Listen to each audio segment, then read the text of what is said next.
So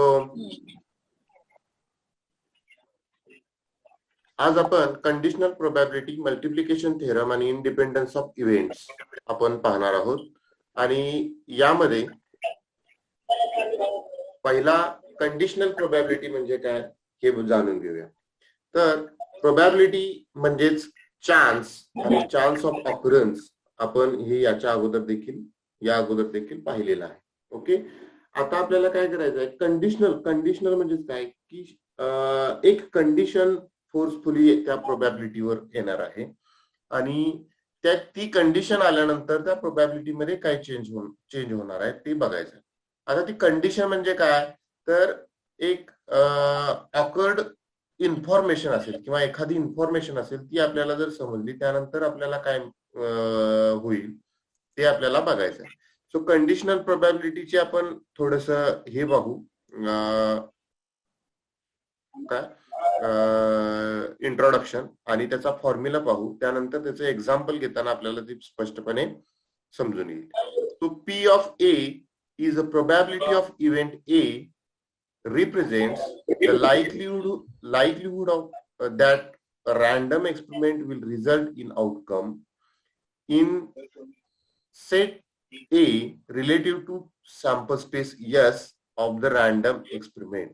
Okay, so A हा कोणताही एक इव्हेंट कन्सिडर जर आपण केला, ओके, तर त्याची प्रोबॅबिलिटी ऑफ ए ही काय दर्शवते की इव्हेंट ए हा ऑकर होण्याची probability with respect to sample space S हे दर्शवते. Okay, now by evaluation some event probability will already have some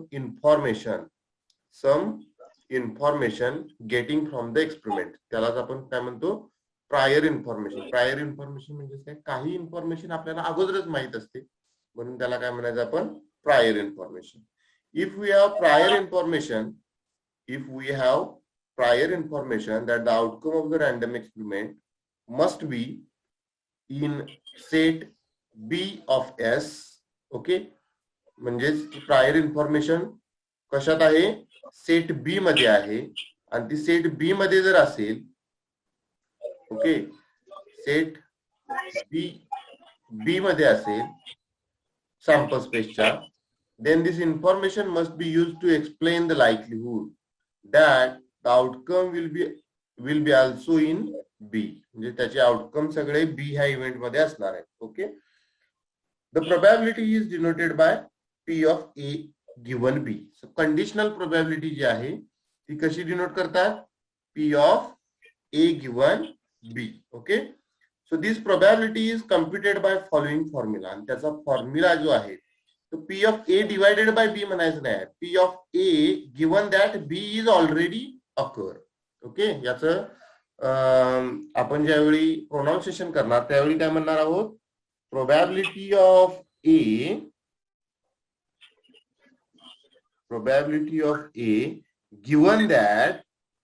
given that event B is already happened or occurred. Okay, already happened or occurred. Okay, so याचा formula आहे P of A intersection B divided by P of B. आता याच्या अगोदर सुद्धा मी सांगितलेलं आहे P of A intersection B म्हणजेच काय, A and B both simultaneously occurred.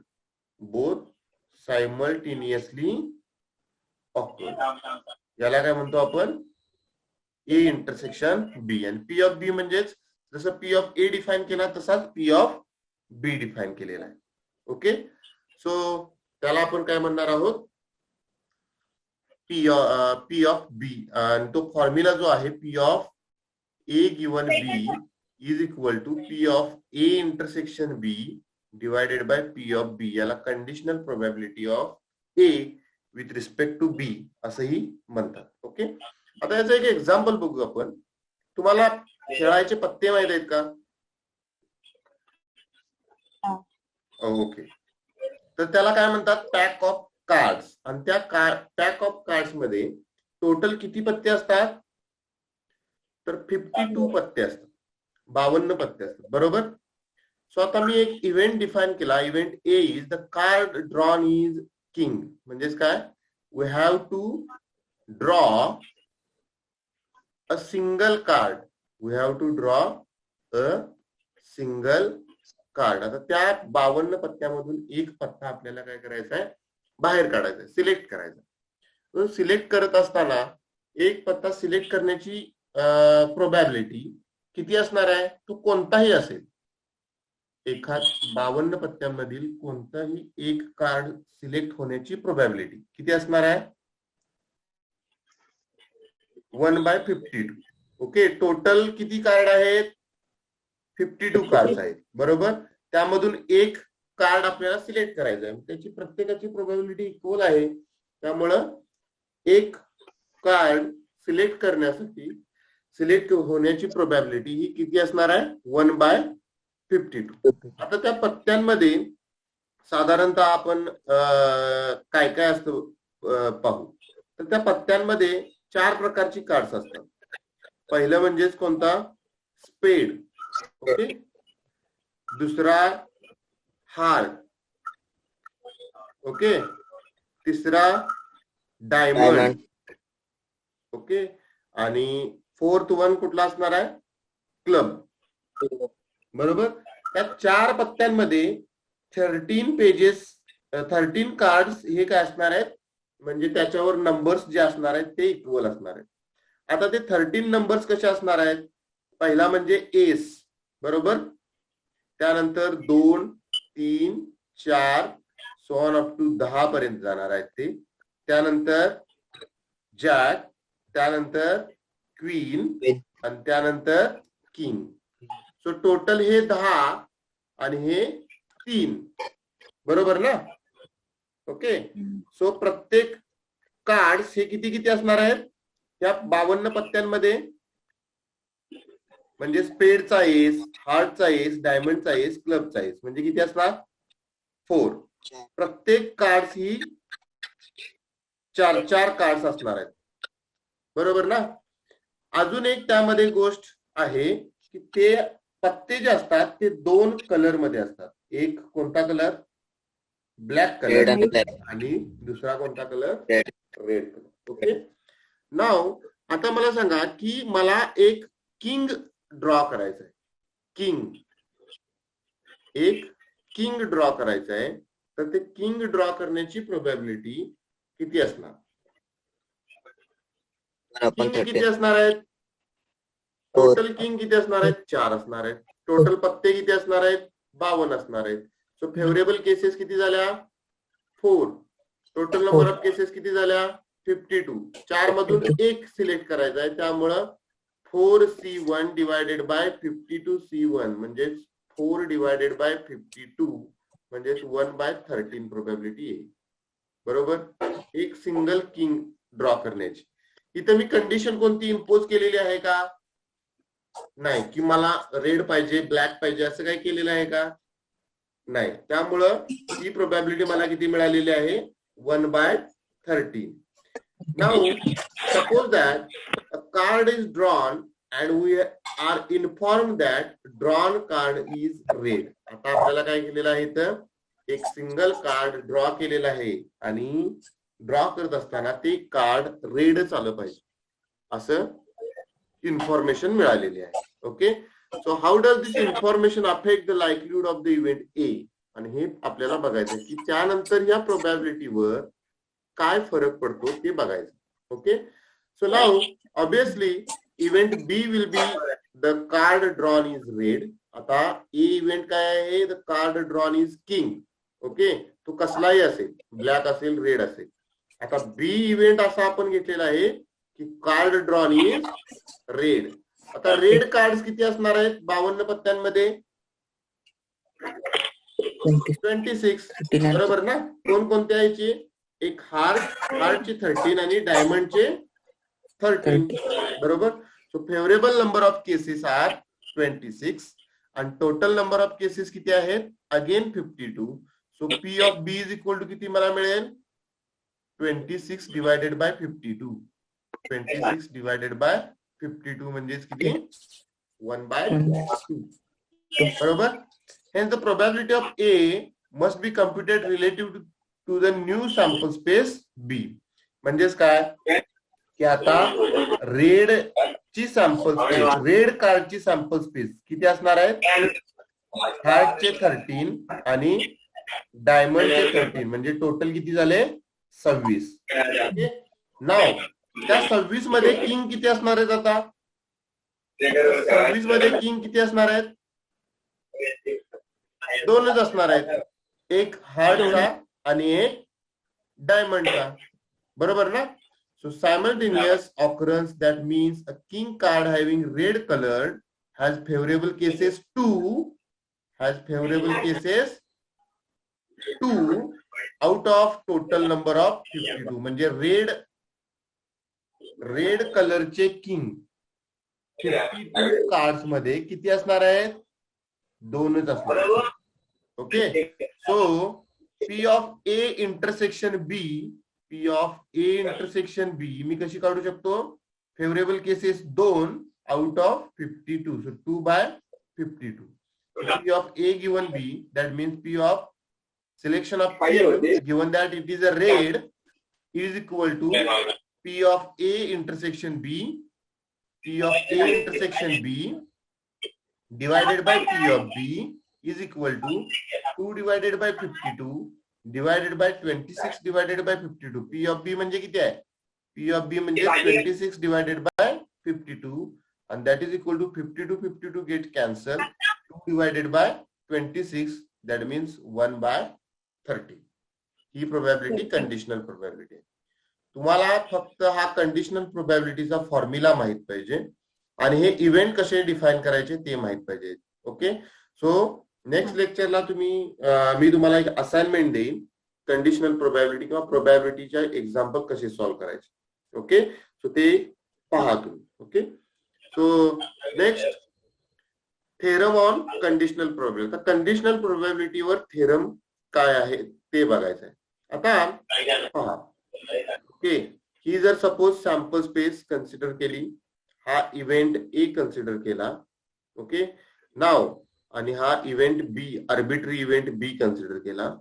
Now let A and B events of sample space S of random experiment, then P of S given B, P of S given B. P of S given B म्हणजे काय बघा, P of फॉर्म्युल्यानुसार काय ना, S intersection B divided by P of B. बरोबर. S कोणता आहे, हा पूर्ण आहे. यस इंटरसेक्शन बी म्हणजे काय येणार सांगा, यस हा बी चा सुपरसेट आहे. म्हणजेच काय, बी मधले सर्व एलिमेंट हे यस मध्ये ऑकर होणार आहेत. ओके. बी मधील सर्व एलिमेंट हे यस मध्ये असणार आहेत. ओके. पण यस मधील सर्व एलिमेंट हे बी मध्ये असणार आहेत का, नाही, कारण ए मध्ये सुद्धा असतील, इकडे जर असतील तर ते बी मध्ये येणार नाही. ओके. सो आता आपल्याला काय करायचं आहे, P of S intersection B is equal to काय मिळेल, इज इक्वल टू काय मिळेल, इंटरसेक्शन म्हणजे बी मध्ये कॉमन थिंग कोणत्या कोणत्या असतील, कोण सांगू शकेल का. बी मध्ये तेच सगळे असणार, बी मध्ये जे असणार आहेत तेच एस मध्ये असणार आहेत. म्हणजे P of S intersection B is equal to P of B. बरोबर. So that is equal to again P of S intersection B is equal to P of B divided by P of B, that is equal to 1 आणि ती इथे दिलेली आहे. Okay. So S intersection B shows outcomes common in S and B equals to the outcomes in B. कारण B हा S चा subset आहे. B हा S चा सबसेट आहे. याचा अर्थ काय, B मधील सर्व एलिमेंट हे S मध्ये असणारच आहे. त्यामुळे दोन्हींच्या मधील कॉमन एलिमेंट्स हे फक्त बी मध्ये जेवढे एलिमेंट असतील तेवढेच येणार. So P of S intersection B is equal to P of B. आणि दोन्ही पी ऑफ बी कॅन्सल झाल्यानंतर आपल्याला आन्सर किती येईल, 1 मिळेल. Okay. So next theorem 2, let A and B be the events of sample space S and E is the event of S such that P of E is not equal to 0, then P of A union B given that E is equal to P of A plus P of A given E plus P of B given E minus P of A intersection B given E. आता addition theorem आपण last लेक्चरला बघितलेला आहे. Addition theorem काय होता की P of A union B is equal to P of A plus P of B minus P of A intersection B. Okay, now आता आपल्याला काय करायचं आहे, वी नो इथे दिलेलं आहे काय, P of A union B is equal to P of A plus P of B minus P of A intersection. आता आपल्याला काय करायचं आहे, P of A union B given that E calculate करायचं. P of A union B given that E that is equal to P of A union B. आता याचा conditional प्रोबॅबिलिटीचा formula वापरायचा. Conditional प्रोबॅबिलिटीचा formula काय येणार, conditional probability A given B is equal to P of A intersection B divided by P of B. आत्ताच बघितलेला आहे आपण, बरोबर ना. Okay, so P of A union B intersection with E, बरोबर का, divided by P of E. Okay, now that is equal to P of A intersection E, P of A intersection E union with B intersection E. म्हणजेच काय केलेलं आहे, या distributive law म्हणजेच A intersection E union with B intersection E. A intersection E union with B intersection E divided by P of E, divided by P of E. So this is the distributive law of union of sets of over the interaction. Okay, now probability of A union B given that E is equal to probability of A intersection E. आता हा इथे काय करायचं आपल्याला, इव्हेंटचा formula वापरायचा आहे additional थेरमचा, addition थेरमचा, A union B चा. P of A union E plus P of B, sorry, A intersection E plus P of B intersection E minus P of A intersection B intersection E divided by P of E. So that is equal to P of E ने प्रत्येक टर्मला काय केलेलं आहे, आता आपण इथे divide केलेला आहे. डिवाइड केल्यानंतर काय काय येणार बघा, P of A intersection E divided by P of E, P of B intersection E divided by P of E minus P of A intersection B intersection E divided by P of E. Okay, now that is equal to P of A intersection E. P of A intersection E म्हणजेच काय येणार आहे बघा, इथे काय सांगितलेलं आहे, A and B are events of sample space S and E be the event of sample space again yes, and such that P of E is not equal to 0, such that P of E is not equal to 0. Then आता आपल्याला काय मिळालेलं आहे, P of A intersection E given that B म्हणजेच काय, A intersection E given that P of E म्हणजेच काय येणार, P of A intersection A given E असा येणार फॉर्म्युला, बरोबर ना. सो याचा हा जो फॉर्म्युला आहे conditional probability of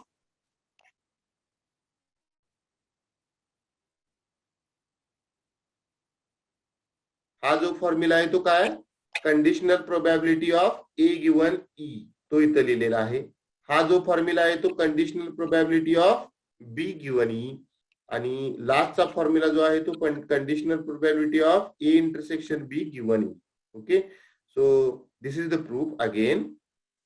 if A and B are disjoint events and A intersection B is not equal to 0, A intersection B is equal to 0, A intersection B जर equal to 0 असेल तर ही term काय होणार आहे, निघून जाणार. त्यामुळे P of A union B given that E is equal to P of A intersection A given E plus P of B given E फक्त राहील. Okay, so this is the theorem 2 on conditional probability. So theorem 3, and theorem 3 is also called as multiplication theorem. Okay, so multiplication theorem is what, for any two events A and B of sample space S, P of A intersection B is equal to P of A into P of B given A. म्हणजे just काय केलेलं आहे, P of A given B is equal to काय formula आहे, P of A intersection B divided by P of B. So P of B जो आहे तो इकडे घेतल्यानंतर काय होईल, P of B into A intersection B is equal to P of A intersection B. P of B into P of A given B is equal to P of A intersection B. Okay, हा just हा जो formula आहे या फॉर्म्युल्याला just काय म्हणतात, multiplication theorem for 2 events.